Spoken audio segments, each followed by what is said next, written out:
지금부터 KT 침해 사고 중간조사 결과에 대한 브리핑을 시작하겠습니다. 발표는 최우혁 네트워크 정책실장께서 해주시겠습니다.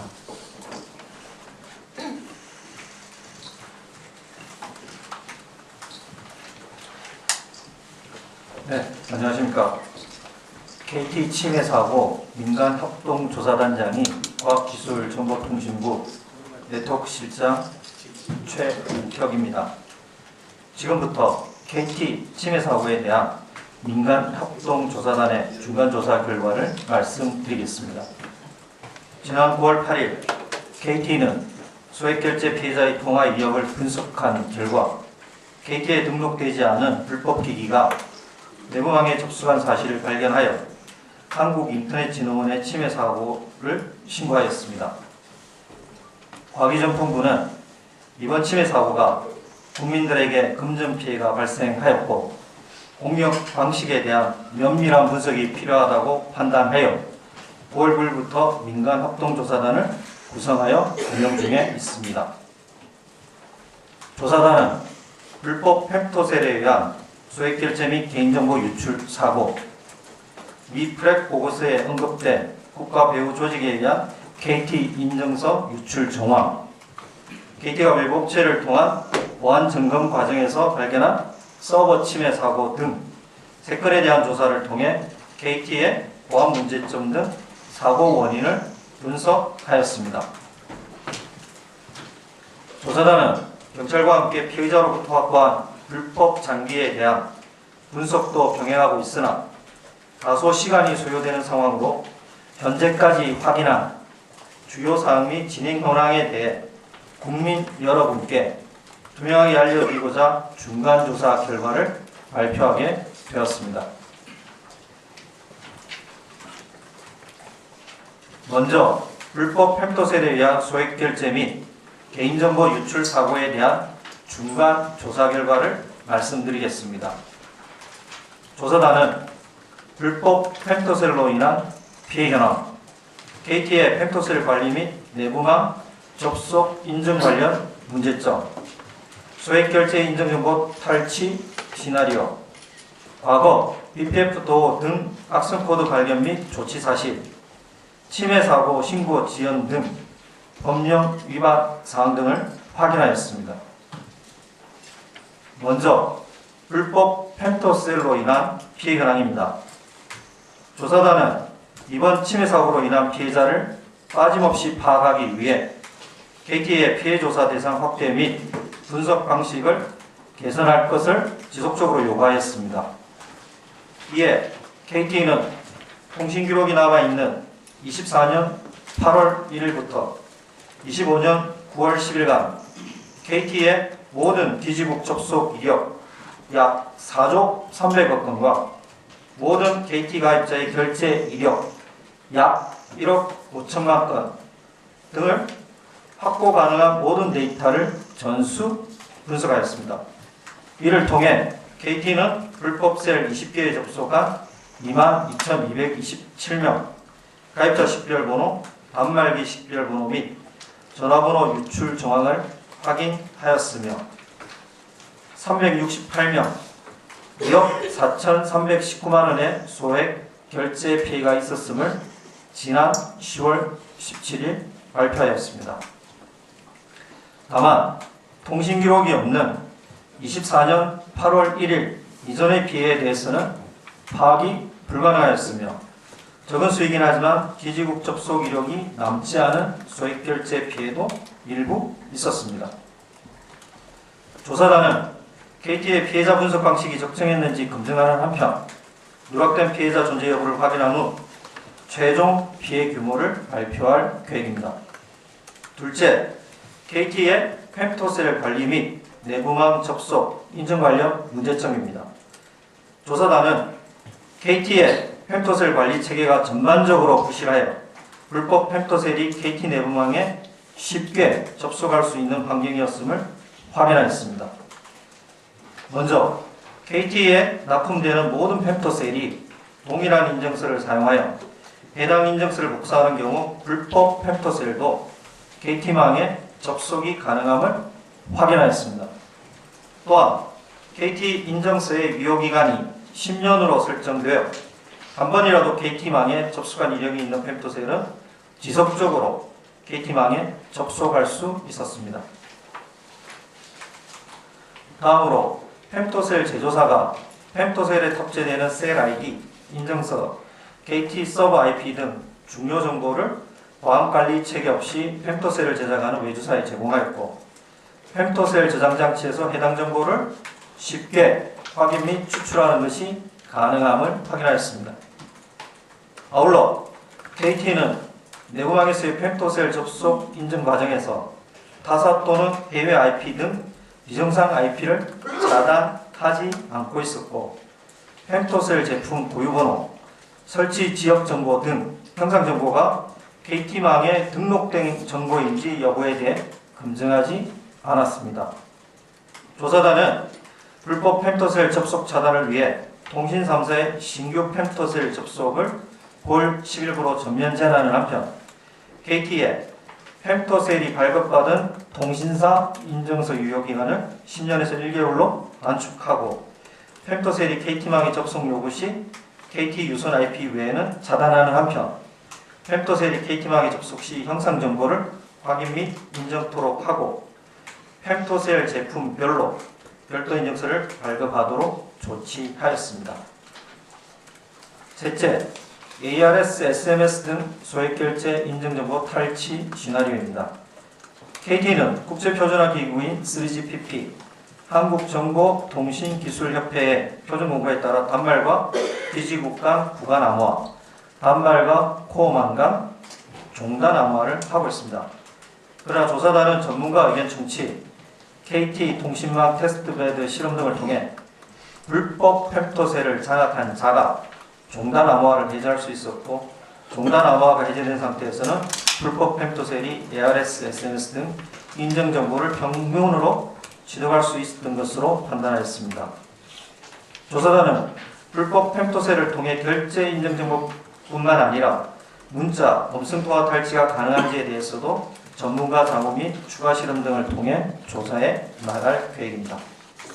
넷째, BPF-도어 등 악성 코드 발견 및 조치 사실입니다. 조사단은 서버 포렌식 분석 등을 통해 과거 KT에 BPF-도어 등 악성 코드 침해 사고가 발생하였으며, KT가 이를 신고하지 않고 자체 처리한 사실을 확인하였습니다. KT는 24년 3월부터 7월간 BPF-도어, 웹쉘 등 악성 코드에 감염된 서버 43대를 발견하였으며, 일부 감염 서버에서 성명, 전화번호, 이메일 주소, 단말기 식별번호 등의 정보가 저장되어 있음을 조사단에 보고하였습니다. 조사단은 동사안을 엄중히 보고 있으며 사실관계를 면밀히 밝히고 관계기관에 합당한 조치를 요청할 계획입니다. 다섯째, 침해 사고 신고 지형 관련입니다. KT는 25년 9월 1일 경찰로부터 특정 지역에 무단 소액 결제 발생을 전달받았으며, 9월 5일 새벽 3시에 무단 소액 결제 관련 이상통신호 패턴을 발견하여 차단 조치하였습니다. 그러나 KT는 불법 펜토셀 아이디의 존재를 확인한 후인 9월 8일 19시 16분에 당국에 침해 사고를 지연 신고하였습니다. 이는 정보통신망법상 침해 사고 인지 후 24시간 이내 신고를 해야 하는 의무를 위반한 것으로 3천만 원 이하 과태료 부과 대상입니다. 다음으로 8월 8일 미국 프렉보고스에 언급된 국가배우조직에 의한 KT 인증서 유출 정황권에 대해 말씀드리겠습니다. KT는 한국인터넷진흥원에서 25년 8월 11일 자료 제출 요구 시 8월 1일에 관련 서버를 폐기했다고 답변하였습니다. 그러나 실제로는 8월 1일 2대, 8월 6일 4대, 8월 13일 2대의 서버를 폐기하는 등 폐기 시점을 당국에 허위 제출하였습니다. 또한 KT는 폐기 서버 백업 로그가 존재함에도 9월 18일까지 이를 조사단에 보고하지 않았습니다. 조사단은 KT가 정부 조사를 방해하기 위한 고의성이 있다고 판단하고 형법 제137조에 따라 10월 2일 수사기관의 수사를 의뢰하였습니다. 마지막으로 KT가 외부 업체를 통한 보안 점검에서 발견한 서버 침해 사고 건에 대해 말씀드리겠습니다. KT는 외부 업체를 통한 보안 점검 결과를 통해 25년 9월 15일 KT 내부 서버에 대한 침해 흔적이 있는 것을 확인하였으나 9월 18일 23시 57분에 당국에 침해 사고를 신고하였습니다. 이는 정보통신망법상 침해 사고 인지 후 24시간 이내 신고를 해야 하는 의무를 위반한 것으로 3천만 원 이하 과태료 부과 대상입니다. 조사단은 추가로 침해 사고 관련 서버 분석 등을 통해 서버 침해 사고 원인 및 KT의 보안 취약점을 확인할 계획입니다. 조사단은 경찰과 협력하여 무단 소액 결제 피의자로부터 압수한 불법 장비를 분석 중에 있으며 개인정보보호위원회와 협력하여 무단 소액 결제에 필요한 개인정보를 어떻게 확보해야 하는지 조사해 나갈 계획입니다. 과기정통부는 KT 침해 사고에 대한 엄정한 조사를 거쳐 최종 조사 결과를 국민들께 투명하게 공개하는 한편 KT의 펜토셀 관리상 문제점, 과거 학생 코드 발견 등 지금까지 확인된 사실관계 및 추후 밝혀질 조사 결과를 토대로 법률 검토를 거쳐 KT의 이용약관상 위약금 면제 사유에 해당하는지 여부를 발표할 계획입니다. 이상으로 KT 무단 소액 결제 침해 사고 관련 브리핑을 마치겠습니다. 추가로 설명이 필요한 부분은 질의응답을 통해 답변 드리겠습니다. 감사합니다. 예, 이어서 현장에 계신 기자님들과 질의 답변 시간을 갖도록 하겠습니다. 질의하실 기자님들은 손들어 주시고 질문자로 지정된 기자님은 소속 언론사명과 성명을 밝히고 질의해 주시면 감사하겠습니다. 예, 가운데 계신 기자님 먼저 질의하십시오. 안녕하세요. MBC 김유미 기자입니다. 저는 악성 코드 관련된 것과 관련해서 질문 드릴게요. 정리하면 KT는 1년반 전에 서버에서 악성 코드를 발견했지만 신고하지 않았고 자체 처리했다는 건데 이 자체 처리가 구체적으로 어떤 행위를 하는지 설명 부탁드립니다. 악성 코드를 지운 건지, OS를 재설치한 건지, 서버를 폐기한 건지 말씀 주시고 여쭤보는 이유는 지난번 SKT 때 같이 조사했지만 그때 발견이 안 됐잖아요. 근데 이번에 발견이 됐다면 이런 자체 조치 행위 때문에 발견이 안 되거나 늦어진 건지 해서 확인차 여쭤보고요. 자체 조치라는 표현을 쓰고는 있지만 이게 KT가 알린 게 아니라 민간 합동조사단이 찾아낸 거잖아요. 그러면 이거는 명백한 은폐 행위라고 생각이 되는데 이에 대한 과기부의 입장이 궁금합니다. 네, 마지막에 말씀하신 것처럼 지금 이거는 KT가 밝힌 게 아니고 저희가 조사하는 과정에 포렌식을 하면서 발견한 사항입니다. 그래서 지금 상태에서 아까 말씀하신 것처럼 서버 폐기나 이런 부분들은 조사가 필요합니다. 사실 최근에 저희가 인지를 했고 포렌식 과정에서 KT에다가 자료 요청을 했고 지금 저희가 KT에서 보고를 받았다고 표현을 했습니다. 아직은 조사를 다 해봐야 됩니다. 그리고 서버도 포렌식을 다 해봐야 되는 과정입니다. 참고로 말씀드리면 SKT 조사 과정에서도 저희가 22년도에 그 침해 사고가 있었던 걸 갖다가 자체 처리한 거를 포렌식 과정에서 발견한 과정이 있었습니다. 요거는 서버들을 저희가 좀 더 분석하고 난 뒤에 말씀을 드리도록 하겠습니다. 그 말씀, 네. 예, 다음 기자분. 예, 왼쪽에, 뒤쪽에. 예. 네, 안녕하세요. 디지털데일리 강수영 기자입니다. 지금 이 KT가 자체 처리했다고 한 이 악성 코드가 어떤 서버에 있었는지 그 정부에서 파악하고 있는 악성 코드의 종류와 수가 있다는 공유 부탁드리고요. 그리고 오늘 발표 내용을 보면 이번 소액 결제 범죄의 원인을 이제 펜토쉘 해킹으로 좀 두고 보고 계신 것 같은데 여전히 제3의 가능성을 열어두고 계신지 궁금합니다. 그리고 마지막으로 이제 SK텔레콤 사이버 침해 사고 당시 나왔던 그 BPF 등에 대해서 다시 정부가 그때 당시 KT와 LG플러스에도 자체 전수 조사를 지시한 바 있었는데요. 이번에 KT 서버에서 또 나왔다는 사실상 자체 전수 조사에 문제가 있었다고 봐야 되는데 정부가 이러한 차원에서 기업 자체 조사에 대한 실효성 보완 방안이나 또 뭐 이번 건에 대해서 어떻게 뭐 조치를 하실 계획이 있다면 공유해 주시면 감사하겠습니다. 세 번째 거부터 좀 말씀을 드리겠습니다. KT 이번에 저희가 발견하던 과정을 갖다 조금 설명을 드려야 될 것 같은데요. 포렌식을 하면서 저희가 BPF 도어를 발견한 게 아니고요. BPF 도어는 지워져 있었고 BPF 도어를 갖다가 검출하는 스크립트를 돌리는, 그러니까 백신을 돌린 흔적을 저희가 발견을 했습니다. 그래서 백신을 돌린 흔적을 발견을 해서 이게 무슨 상황이냐라고 저희가 물어보니까 그 당시에 이제 자료들이 이제 올라오기 시작한 겁니다. 그래서 지금 말씀하신 5월 달에 조사를 할 때는 이미 BPF 도어는 다 지워진 상태고 없는 게 당연하다라고 보시는 게 맞을 것 같고요. 그 조사하고의 연계성은 없습니다. 첫 번째 물어보신 게 그 서버가 어떤 서버냐, 펜토셀 관련된 서버였습니다. 그걸 갖다가 보면서 제가 아까 말씀드렸듯이 백신 스크립트라고 저희 표현을 하는데 전문적으로 BPF도 저기 스크립트를 돌린 흔적을 찾아낸 것입니다. 그래서 요거는 다 구체적인 서버 대수 지금 40세대도 있고 이런 부분들은 SKT 사례들처럼 저희가 공개할 수 있는 부분들은 나중에 최종 결과 다 분석하고 이제 보고를 드리도록 하겠습니다.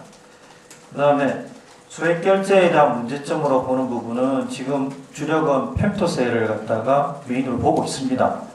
그렇지만 조사는 항상 모든 가능성을 열어놓고 있습니다. 근데 가능성이 가장 높은 거는 지금 펜토셀로 보고 있습니다. 예, 다음 기자님. 왼쪽 앞에 기자님 부탁드리겠습니다. 뉴스트의 비변식입니다. 지금 KT 같은 경우에는 악성 코드 43대를 발견했으나 정부에 신고하지 않았고, 그 다음에 지난주에도 경찰 조사를 의뢰한 걸로 알고 있는데, 그러면은 KT가 받을 수 있는 가장 좀 징계라고 해야 되나? 뭐 조치가 어떤 건지 좀 말씀을 해주셨으면 감사합니다. 지금까지 확인된 거에서 KT가 이제 잘못을 했는데 획기도 당하고 신고하지도 않고 은폐 의혹도 있고 뭐 그런데 뭐 저기 가장 세게 처벌할 수 있는 게 무엇인지 좀 첫 번째 궁금하고요. 그리고 위약금 면제에 대해서 지금 시점에서 좀 어떻게 보고 계신지, 로펌에 언제쯤 의뢰를 할 것인지, 또는 그 상황에서 좀 위약금 전체 이용자 대상으로 위약금 면제가 과연 가능할지 어떻게 보고 계신지 말씀해 주시면 감사하겠습니다. 먼저 위약금 문제부터 말씀을 드리면 아까 브리핑도 그렇고 보도자료에도 나와 있으시겠지만 저희가 조사를 갖다가 어느 정도 더 확인한 후에 SKT처럼 법률 자문을 갖다가 적정 시점에 저희가 받아서 최종적으로 말씀드릴 수 있을 것 같습니다. 그러니까 이제 조사를 갖다가 더 하고서 문제가 되는 부분 플러스 어느 정도의 피해 부분까지 저희가 특정하고 난 뒤에 판단할 수 있을 것 같습니다. 그렇고 그 다음에 KT 같은 경우 지난번에 저희가 서버 폐기권과 관련해서 수사 의뢰한 부분인데 그거는 저희 법상으로는 저기 미신고에 따른 과태료밖에 없지만 형법상으로 지금 저희가 문제제기를 한 거라서 수사 의뢰 이후에는 형법상 처벌이 있으면 거기에 따른 것으로 저희가 알고 있습니다. 혹시 구체적으로? 예, 참고로 그 KT 프렉보고서 관련된 그 서버 폐기권과 관련해서는 저희가 경찰의 수사를 의뢰할 때 그 형법상에서 그 위계에 의한 직무집행 방해를 들어서 그 경찰에 수사 의뢰를 한 바 있습니다. 네. 예, 다음 기자님. 이번엔 저 뒤쪽에 보라색 티셔츠 기자님. 예, 안녕하세요. 이데일리 권하영입니다. 그 악성 코드에 감염된 43대 서버에 뭐 성명, 전화번호 등등의 정보들이 저장돼 있었다고 하는데, 그럼 이 감염된 서버를 통해서 그 무단 결제에 필요한 정보가 유출된 가능성도 있는지 좀 확인 부탁드리고요. 그리고 오늘 이제 KT 브리핑이긴 하지만 그래도 여쭤보면, 지금까지 프렉 보고서에서 나온 KT와 뭐 정보 온나라 시스템 다 정보 유출 정황들이 좀 사실로 드러나고 있는데, 그 AJ 플러스 같은 경우는 APPM 해킹은 당했지만 정보 유출은 아니라고 주장하고 있잖아요. 근데 이게 말이 안 된다고 보는 게, 프렉의 그 화이트 해커가 해킹 파일들을 게시를 다 해서 실제로 누구나 좀 확인할 수 있는 상황으로 알고 있는데, 이 보면은 계정 아이디, 패스워드, 뭐 직원 실명 등 다 나와 있거든요. 그리고 암호화를 풀 수 있는 패스워드 파일도 유출된 걸로 추정이 되고, 그래서 정부에서 좀 이런 부분을 파악하고 계신지, 어디까지 조사 진행 단계인지 좀 한번 말씀 부탁드리겠습니다. 그 먼저 KT 거 물어보셨는데요. 40세대. 사실 지금 확인한 지가 지금 시간이 얼마 안 되고 저희도 지금 자료를 받아서 분석해봐야 됩니다. 그리고 거기에 얼마나 개인정보가 들어있는지는 또 개보의 소관사항인 부분도 있고요. 다만 뭐 말씀하신 대로 소액결제 개인정보가 필요한 부분하고 연계성이 있는지 없는지도 정밀하게 저희가 조사하고 확인이 필요한 지점입니다. 현재로서는 뭐 단정적으로 일단 저렇게 말씀드리긴 좀 어려울 것 같고요. 두 번째, 그 LG APPM 관련해가지고 프레포그스에서 나왔던 부분도 저희가 정밀하게 보고 있습니다. 그래서 조금 더 이런 부분들은 저희가 조사단이 구성돼서 지금 보고 있는 부분들, 서버들, 내용들, 로그 같은 거 보고 있습니다. 좀 더 진전이 있으면 동일한 방식으로 저희가 발표가 있을 거로 좀 기다려주시면 감사하겠습니다. 예, 다음 기자님. 이번엔 제일 뒤쪽 기자님. 예. 조성기주 시민관 기자입니다. 지금까지 조사 과정에서 유심 인증키 해킹은 없었는지 궁금하고요. 지금까지 조사 과정에서 유심 인증키 해킹은 없었는지 궁금하고요. U+ 해킹 조사는 어떻게 진행 중인지 궁금합니다. 네, 요거는 저희 부단장님이 부단장님께서 답변해 드리겠습니다. 네, 여쭤보신 그 유심 인증키 관련해서는 현재까지 조사된 사항에서는 유심의 그 어떤 복제나 이런 데 필요한 인증키가 유출된 정황은 아직까지 발견은 안 됐습니다. 하지만 이번에 여러 가지 이제 추가 사고 건들이 이제 발견돼서 그 부분에 대해서도 관련성이 있는지는 면밀하게 살펴볼 예정이고요. 그리고 U+ 관련해서 물어보신 것도 지금 민간합동 조사단이 구성돼서 지금 살펴보고 있습니다. 그래서 그 기자님도 말씀하셨지만 그 APPM 서버 외에 추가로 관련된 서버라든지 이런 것들은 정밀하게 지금 살펴보고 추후에 이제 발표할 내용이 있으면 저희가 비슷한 방식으로 기자님들한테 브리핑을 할 예정입니다. 예, 다음 기자님. 제가 첨언 하나만 드리면 그 지난번에 SK 사태에서 유심 키가 SK 빼고 KT하고 LG는 암호화가 돼 있었고 SKT는 암호화가 안 돼 있었는데 지금 암호화가 조치를 한 것으로 제가 알고 있습니다. 그 유출 여부하고 별개로 이제 암호화됐는지를 참고로 말씀을 드립니다. 예, 다음 오른쪽에 문 앞에 계신 흰 티셔츠 와이셔츠. 예, 맞습니다.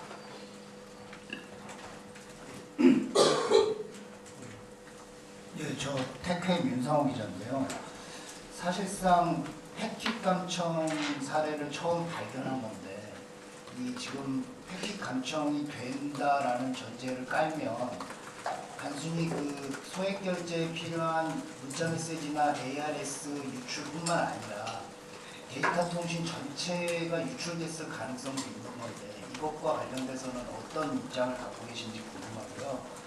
그리고 사실 이 패킷 감청 자체를 놓고 보면 이동통신망의 무결성이라는 전제가 깨지는 건데 예를 들어서 우리가 패스라든지 통신망을 통해서 인증하던 모든 게 위험하다는 사실로 또 확대 해석도 가능하거든요. 그래서 여기 특화망부터 해서 우리가 이동통신망 전반을 관리하는 체계를 점검할 필요가 있어 보이는데 이거에 대해서 어떻게 생각하십니까?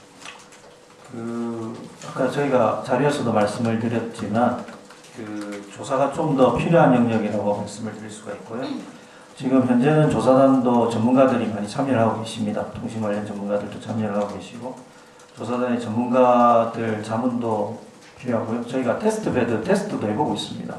그래서 요것들이 좀 정리가 되면 한번 그런 부분에 대해서는 말씀을 드릴 수 있을 것 같습니다. 예, 다음이요. 네, 발표 말씀 잘 들었습니다. 뉴스웍스 박광환입니다. 정보통신기술 관련 전문가들 얘기가 이번 KT에서 유심 교체가 얘기했지 않습니까? 근데 이게 실효성 있는지 모르겠다, 왜 하는지 모르겠다고 지적이 있었는데요.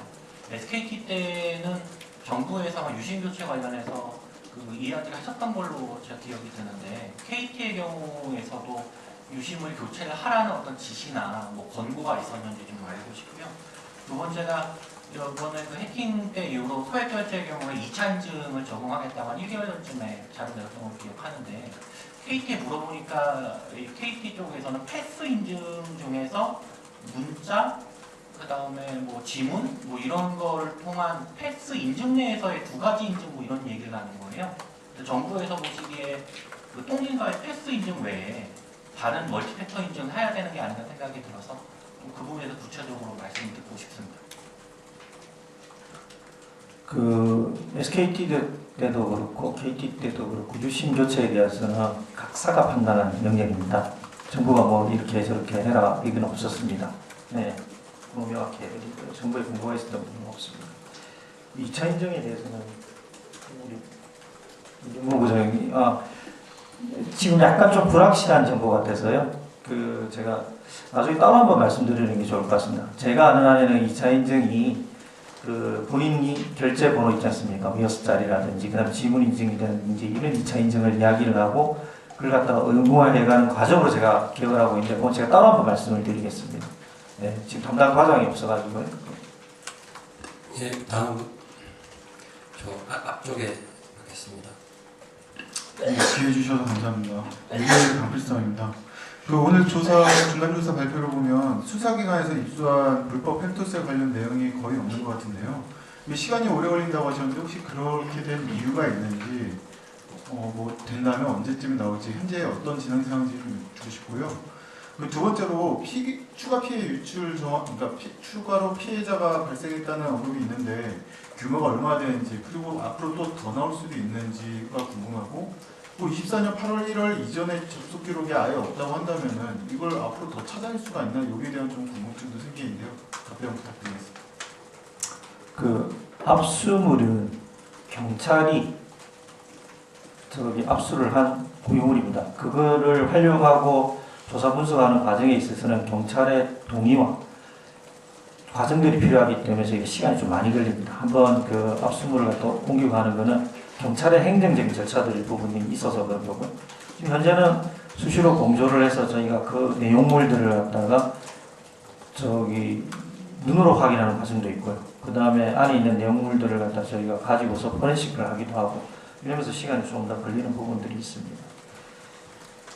추가 피해자에 대한 부분은 아까 묶어서 조금 말씀을 드리면 KT가 24년 8월 1일 이후에 전체 기지국에 대한 부분, 그리고 전체 결제에 대한 부분을 갖다 분석하는 과정을 저희가 그 방식이 옳았는지를 갖다가 한번 검증을 했습니다. 방식은.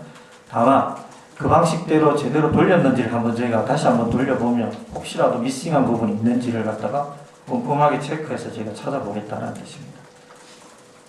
조금 시간이 걸릴 것 같습니다. 워낙 방대한 양에서 KT가 돌린 경우에도 수십 일이 걸린 것으로 저희가 알고 있습니다. 예, 다음 기자분. 예, 제일 왼쪽에 계신 분이요. 예. 네. 연합뉴스의 박형빈입니다.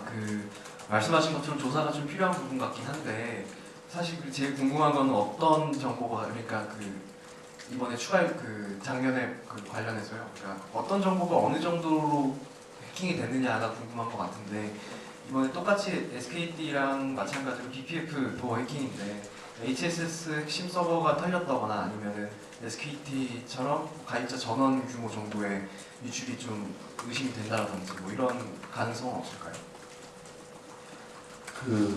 조사단은 가능성 가지고 이야기 드리면 상당한 혼란을 일으키는 일인 것 같습니다. 그래서 조금 이해해 주시면 좋겠고 신속히 지금 발표드린 건 혹시라도 뭐 국민들께서 저희가 투명하게 공개하겠다는 원칙에 따라서 말씀을 드린 거고 이 40세대도 저희가 특별히 지금 써 있는 걸 한번 보시면 KT가 저희한테 보고를 하였다라는 형태로 되어 있습니다. 이거는 저희가 철저하게 검증이 필요합니다. SKT 같은 경우도 처음에 9.82기가 나간 것을 갖다가 저희가 확인하고 검증하고 크로스 체크해서 2,600 제가 숫자가 정확하게 기억이 안 나는데 그걸 갖다 하나하나 확인을 하면서 저희가 발표를 할 수 있는 부분입니다. 그래서 아마도 과정상으로는 일단 서버에 대해서 전체 어떤 서버인지 저희가 확인을 해야 되고 안에 어떤 내용이 있는지 하나하나 포렌식 하면서 저희가 정리가 되면 말씀을 좀 드릴 수 있을 것 같습니다. 조금만 이해를 해주시면 감사하겠습니다. 예, 다음은 오른쪽에서 문 앞에 계신 분 되겠습니다. 네, 저는 뉴시스 신지혜 기자입니다. 자료 내용에 보면 기지국 접속 이력이 없는 소액결제 피해도 확인됐다고 했는데 그게 일부라고 했는데 어느 정도 규모인지 궁금하고요. 접속이 안 됐는데 어떻게 소액 결제가 이루어질 수 있었는지 과정에 대해서 좀 알려주세요. 네, 그 비율은 아까 말씀드린 대로 이제 접속 기록에 안 남게 된 이유는 기술적인 좀 한계가 있습니다. 아까 그 4조 300억 건 정도의 그 기지국 접속 기록들을 이제 그 KT가 그 저장 보관하는 과정 중에 수집이나 이런 보관하는 과정 중에 이렇게 로스가 발생할 비율이 있고요. 정확한 수치는 제가 좀 여기 공개적으로 말씀드리기 좀 어려운 점이 있어서 좀 양해 말씀드리고, 그 기자님께서 여쭤보신 어떻게 기지국 접속을 안 했는데 결제가 됐느냐는 말씀은 그 기지국에 접속 기록이 없을 뿐이지 그분이 실제로 기지국에 붙었기 때문에 결제가 일어난 건 맞고요. 그 시스템상에 남아있는 이제 로그가 없기 때문에 그런 이슈가 있었고, 근데 저희가 이번에 이제 KT한테 요청한 이유도 그런 이제 여러 가지 상황들을 고려해서 최대한의 피해 범위를 이제 산정하라고 저희가 이제 요청을 했고, 그러다 보니까 접속 기록이 없더라도 어떤 결제 패턴이라든지 여러 가지 고려 사항들 아니면 불법 기지국의 위치라든지 그때 시공간상에서의 어떤 피해자의 위치라든지 그런 것들 다 고려해가지고 피해자를 이제 최대한 이렇게 식별을 해낸 과정이라고 보시면 될 것 같습니다. 근데 규모를 말씀하지 못한 이유는? 그 데이터를 이제 저희가 그 직접 카운트한 게 아니라 이제 KT 쪽에서 이야기한 데이터다 보니까 추후에 저희가 한 번 더 검증을 하고 말씀드리는 게 맞을 것 같습니다. 네. 참고로 하나 첨언을 드리면 통신 3사에 확인해 보니까 기술적으로 그 로스가 생기는 부분들은 3사들이 다 같이 있는 것 같습니다. 참고하시면 될 것 같습니다. 이제 다음이요. 저 뒤쪽에 왼쪽 뒤쪽에 맞습니다. 흰 티셔츠. 아이고. 네, 안녕하세요. 디지털타임스 이혜선입니다. 아까 이제 유심 교체에 관해서는 각사가 이제 판단한 문제라고 말씀을 하셔서 그거에 대해서 좀 추가 질문을 드리는데요. 이제 SKT 이슈 같은 경우에는 데일리 브리핑이라고 해서 이제 언론이나 뭐 공개적으로 지금 현재 뭐 상황이 어떤지 그리고 뭐 유심 교체 현황은 어떤지 이런 거를 발표하는 게 있었던 걸로 기억을 합니다. 지금 KT 같은 경우는 이런 부분이 이어지고 있지 않는 것 같은데 혹시 조사단 차원에서 이런 거를 권고하거나 아니면 뭐 어떻게 하실 계획이 있으신지 여쭤보셨습니다. 아마 SKT 상황하고 비교해 보시면 그때 국민들의 불안이 가입자들의 불안이 가중되면서 유심 정보가 유출됐다라고 해서 유심 복제 가능성 FDS가 약간 불안전한 상황이 존재하면서 유심 런 사태가 일어났습니다. 그때 유심을 재고량을 SKT가 한 20만 정도 가지고 있었고 지금 KT 같은 경우는 한 200만 정도 지금 보유하고서 지금 대비를 하고 있습니다. 그래서 그때하고는 조금 상황이 달라서 그때 유심도 부족한 상태에서 대응을 갖다 잘 못하고 있어서 저희가 행정 지도를 갖다 하고 데일리로 수급 상황이라든지 공급 상황을 갖다가 저희가 확인을 시켰던 거고요. 지금은 조금 상황이 다르지만 만약에 가입자들, 국민들한테 불편 사항이 있으면 그런 부분들도 추후에 검토할 수 있을 것 같습니다. 예, 다음이요. 예, 그러면 좀 바로 앞에. 네, 내일경제 정우주입니다. 펜토스를 활용한 탈취 과정에서 용의자들이 종단간 암호화를 해제해서 청문으로 그걸 받았다고 했는데 이 암호화를 해제하는 메커니즘이 궁금하고 혹시 그 용의자들이 사용한 방식을 활용하면 KT 외 다른 통신사들도 그런 펜토스를 통한 종단간 암호화 해제가 가능한지 궁금합니다. 그리고 마지막으로 최종 조사 결과 발표는 언제쯤으로 예상하는지도 여쭙습니다. 감사합니다. 제가 두 번째 거 먼저 답변드리고 첫 번째 거는 조금 전문적인 영역에서 우리 부단장님이 말씀드리도록 하겠습니다. 최종 조사 결과는 사실 뭐 지금 예단하기 어렵습니다.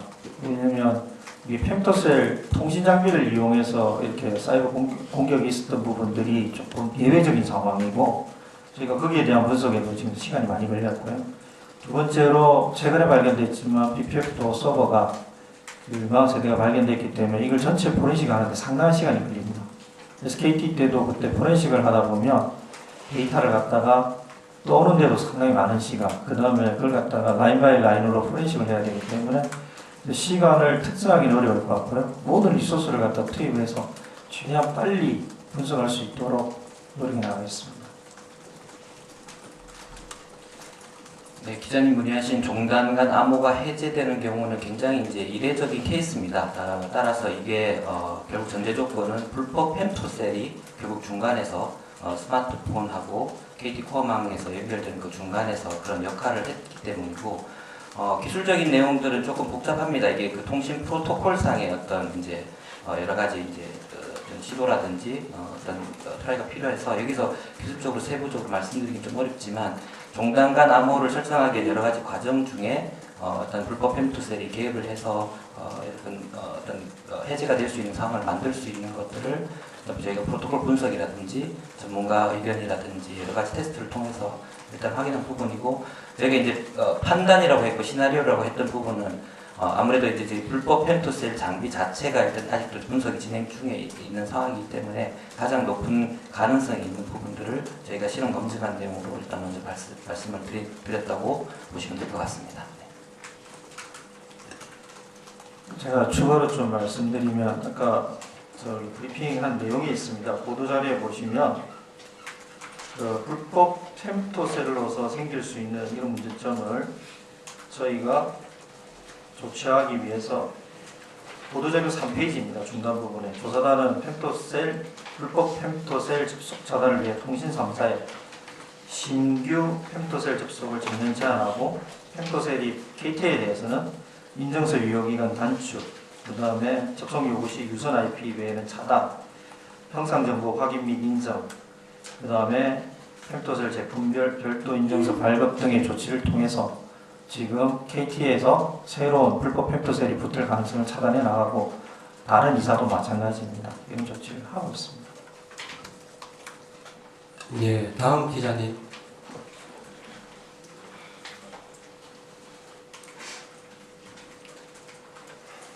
질문하실 기자님 한 계신가요? 네.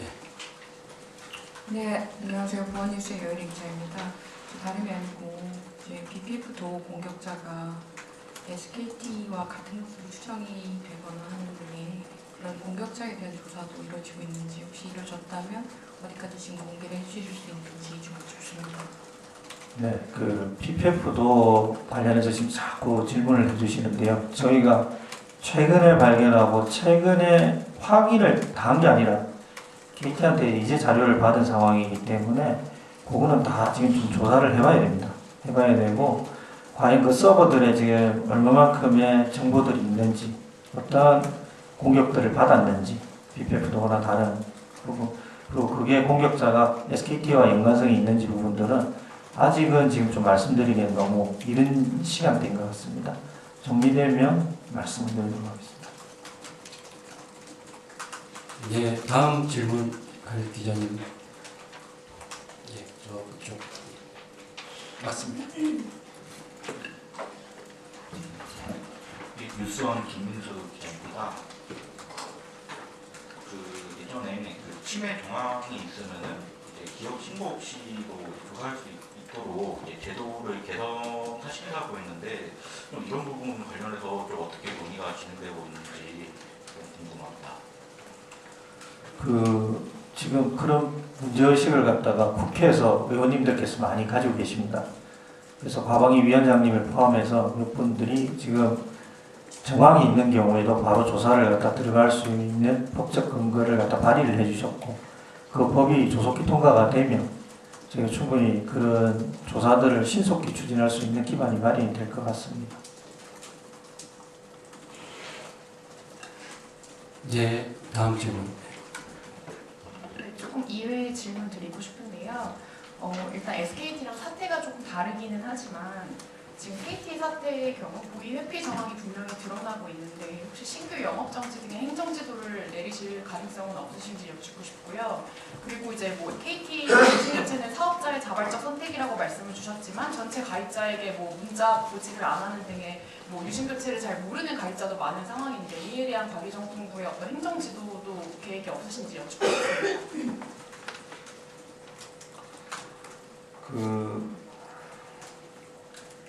SKT 때 그 신규 영업 정지를 갖다 했던 배경은 아마 잘 알고 계실 거로 믿고 있습니다.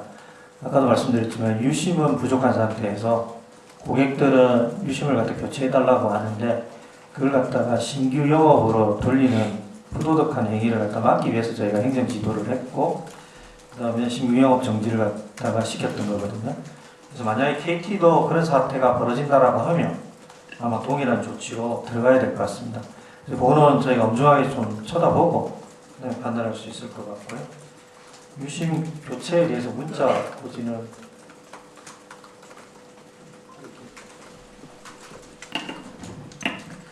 현재 그 피해가 직접적으로 발생한 서울 탈계고 그다음에 경기도 구계시의 청구주소 기준 가입자에 대해서 현재 유심 교체가 어제부터 진행 중입니다.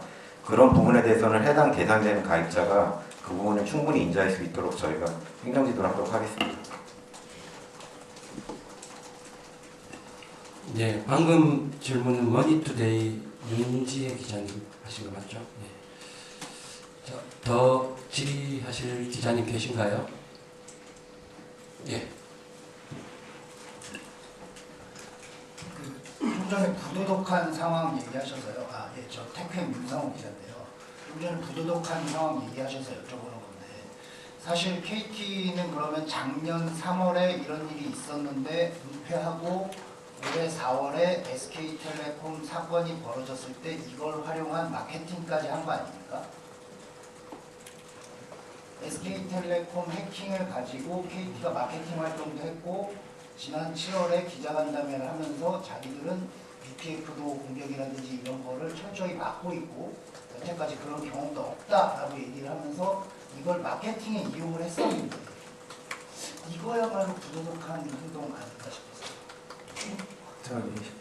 그거를 정부 당국자한테 아까 이제 설명을 드리면서 그런 표현을 갖다 했던 거고, KT에 대한 부분 엄중히 조사를 하거든. 말씀하신 대로 부도덕성에 대한 평가는 SK처럼 좀 시간이 흐르고 난 뒤에 저희가 앞으로 필요하면 평가를 할 수가 있겠지만, 그거는 조사단장한테 KT도 부도덕하냐고 물어보시는 건 사실은 조금 질문이 제가 부도덕하다고 물어보는 게 아니고요. 아까 이제 영업정지와 연관된 얘기.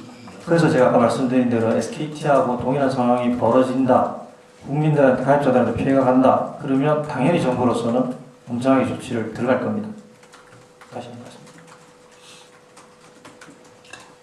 예, 다음 기자님. 저 뒤쪽에 먼저 하겠습니다. 안녕하세요. 아주경제 마선혜진입니다. 국민들한테 피해가 가야 엄중 조치를 하겠다고 말씀 주셨는데 금융 피해야말로 국민들에게 피해가 간 조치가 아닌가요? 지금 보면 약간 분명히 국민들한테 피해를 준 거는 잘못된 기업의 행위였습니다. 그리고 거기에 따라서 조사를 하고 할 수 있는 모든 조치들을 필요한 경우에는 수사 의뢰도 하고 있고요. 법적 조치를 하고 있습니다. 네. 제가 갑자기 SK만 부도덕이라는 표현을 썼다고 그러시는 것 같은데 그거는 아닙니다. 그거는 분명히. 네. 예, 다음 기자님. 예, 청자님. 네, 안녕하세요. 중앙일보 오현호입니다. BPF 코드에 대해서 좀 더 질문을 드리고 싶은데요. K 백신을 돌린 흔적을 포렌식을 하다가 발견을 하셨고, 네. 그럼 그거에 대해서 KT가 이게 뭐냐, 그리고 BPF 이거 알려달라 했는데 43대라는 서버 숫자는 KT가 그러면 조사단에 알려준 것인지, 혹은 그래서 43대 KT가 알려준 43대 외에 더 추가로 만약에 조사단이 전수조사를 할 경우에 더 나올 가능성이 있는 건지. 모든 가능성은 열려 있습니다. 제가 이제 그 이상 SK 비교를 안 해야 될 것 같은데요. 방법이 한 개 SK밖에 최근에 없어서, SK 같은 경우도 특정 지역에 문제가 된 서버들을 조사하면서 들어가다 보니까 연계된 서버들을 발견하면서 확대가 된 사항이 있습니다. 지금 만세대는 KT가 저희가 확인을 해달라고 하니까 만세대가 있었고, 만세대에 대한 자료를 바꿔서 저희가 포렌식을 하다 보면 더 확대될 수도 있습니다. 예, 다음 질문하실 기자님. 뉴데일리 감수사입니다. 악성 코드 관련해서 조금만 추가 질문 드릴게요. 일단은 KT 측에서 관련해서 인정하고 43대 간영을 보고를 했는데 그렇다면 여기서 개인정보 유출에 대한 로그 관련해가지고 보고도 이루어졌을 것 같은데 여기에 대해서는 좀 어떤 입장이고 지금 여기에 대해서는 언급이 아예 없어서요. 이게 아까 말씀드린 사항으로요. 지금 그 서버들이 43대라는 걸 저희한테 확인을 해주었고 거기에 그런 일부 정보 등이 들어있다는 걸 갖다가 보고를 한 상태입니다. 지금 그 자료들을 저희가 다 봐야 됩니다. 서버들을 갖다 봐야 되고 서버 안에 뭐가 들어있는지 봐야 되고 어떤 서버가 연계되어 있는지 봐야 되고 그 안에 들어있는 자료들을 라인 바이 라인으로 포렌식을 하면서 어떤 악성 코드가 들어가 있었던 건지 그런 부분들 확인한 뒤에 저희가 아마 이거는 밝힐 수 있을 것 같습니다. 예, 예정된 시간이 다 돼 갑니다. 한두 분 더 있으시면 받도록 하겠습니다. 없으신가요? 예, 더 이상 질문이 없는 것 같습니다. 이상으로 브리핑을 마치도록 하겠습니다. 감사합니다. 감사합니다.